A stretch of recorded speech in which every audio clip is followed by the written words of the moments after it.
د جبهه مقاومت ډلې مشر احمد مسعود وایي هیڅ چا مې ملاتړ ونه کړو او نه مې تر شا ودرېدل. احمد مسعود ویلي زه د ټولو څخه ګیلمن یم چې چا مې ملاتړ ونه کړو.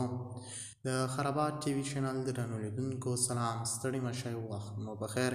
هیله لرم چې جوړ او روغ به یې. په سر کې یادونه کوم که خرابات ټي وي چینل مو نه وي سبسکرایب کړئ، په درنښت سره خرابات ټي وي چینل سبسکرایب کړئ.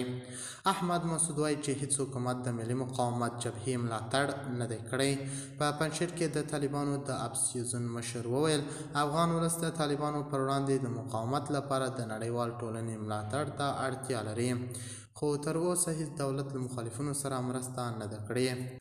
د افغانستان د ملي مقاومت جبهې په پنجشیر کې د طالبانو د مخالفې ډلې مشر احمد مسعود د انډیا اکسپریس ورځپاڼې ته ویلي چې افغانستان ولس چمتو دی چې د طالبانو پر وړاندې ودرېږي. هغه ویل هیڅ حکومت هیڅکله د افغانستان د ملي مقاومت جبهې چې د خلکو په ملاتړ له طالبانو سره جګړه کوي ملاتړ نه دی کړی. احمد مسعود زیاته کړه چې د مقاومت جبهه تخصصا افرادي ځواک او عسکر نه لري، خو امکانات نه لري. مسعود سږکال په ایران کې د طالبانو د بهرنیو چارو له وزیر امیر خان متقي سره د خپلې لیدنې جزئیات په ډاګه کړل او ویل چې په دې کتنه کې متقي هغه ته د طالبانو په حکومت کې د موقف وړاندیز وکړ.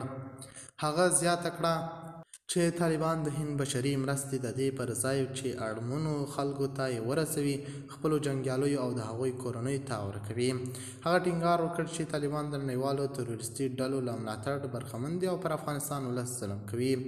د خرابات ټي وي چینل درنو لیدونکو دا و زموږ ته د مهال چمتو کړی خبر. د نورو خبرونو لپاره خرابات ټي وي چینل په درنښت سره سبسکرایب کړئ. الله په امان، تر بیا ښې چارې.